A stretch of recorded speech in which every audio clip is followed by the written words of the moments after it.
అందరికీ జై భీమ్. మనందరం ఎలక్షన్ వాగ్దానాలు వింటున్నాం.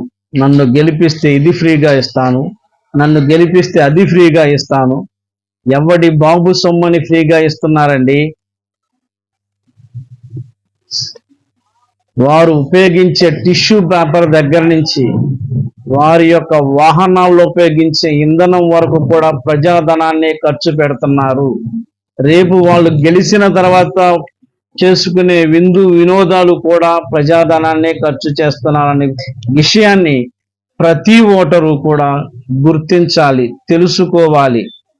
సీఎం అయినా, పిఎం అయినా, మినిస్టర్ అయినా, ఎంపీ అయినా, ఎమ్మెల్యే అయినా, ఎవరైనా సరే జీతగాళ్ళు మాత్రమే. మన యొక్క అభివృద్ధి కోసం, మన యొక్క సంక్షేమం కోసం వారికి ఓట్లేసి వారికి జీతాలు ఇస్తున్నామన్న సంగతి ప్రతి ఓటరు గుర్తుపెట్టుకోవాలి. మన జీతంతో బతికే వాళ్ళే ఈ ప్రజానాయకులు. ఈ ప్రజాస్వామ్యంలో ప్రజలే సుప్రీం, ప్రజలదే అధికారం.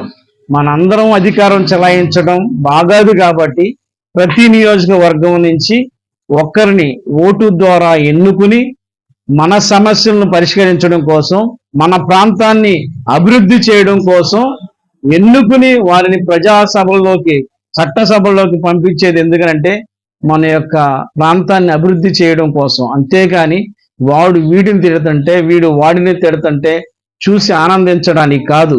వారు మన సమయాన్ని, మన ధనాన్ని వృధా చేస్తున్నారని ప్రతి ఓటరు తెలుసుకోవాలి.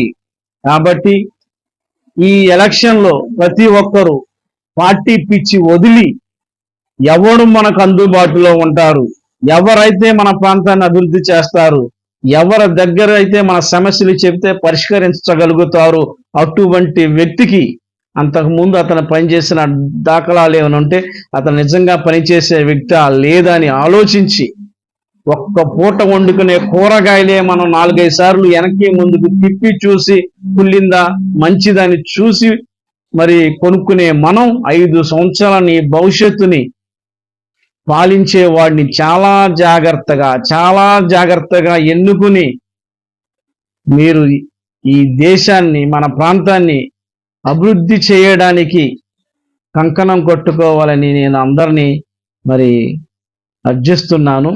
ఎటువంటి లోపం జరిగినా దాని పర్యవస్థానం 5 సంవత్సరాలు మనం అనుభవించాల్సి ఉంటుంది. చేతులు కాలిన తర్వాత ఆకులు పట్టుకున్న ఎటువంటి పరిష్కారం దొరకదు. కాబట్టి ఈ పార్టీ పిచ్చి పక్కన పెట్టి ఆలోచించి, సృష్టిలో మనిషికి మాత్రమే ఉన్న గొప్పతనం ఏంటంటే ఆలోచించడం. చేసిన తప్పును సరిదిద్దుకుని ఇది మంచిదా కాదా అని ఆలోచించి చేయగలిగిన ఆ గొప్ప ఆలోచన శక్తి ప్రకృతి మానవునికి మాత్రమే ప్రసాదించింది. కాబట్టి మనందరం మనుషులం, మనకు తలకాయలు ఉన్నాయి, దానిలో మెదడుంది. కాబట్టి ప్రతి ఒక్కరూ దాన్ని ఉపయోగించి వీడు కరెక్టా కాదా అని చూసి, కాసి వడబోసి ఆ తర్వాత మాత్రమే ఓటు వేయాల్సిందిగా నేను మీ అందరినీ, నేను ఒక పార్టీకి ఏమని ఎవరిని అడగట్లేదు, అది నేను చెప్పను. కానీ మీరు ఎన్నుకునే వ్యక్తి కరెక్ట్ మనిషి అయి ఉండాలి.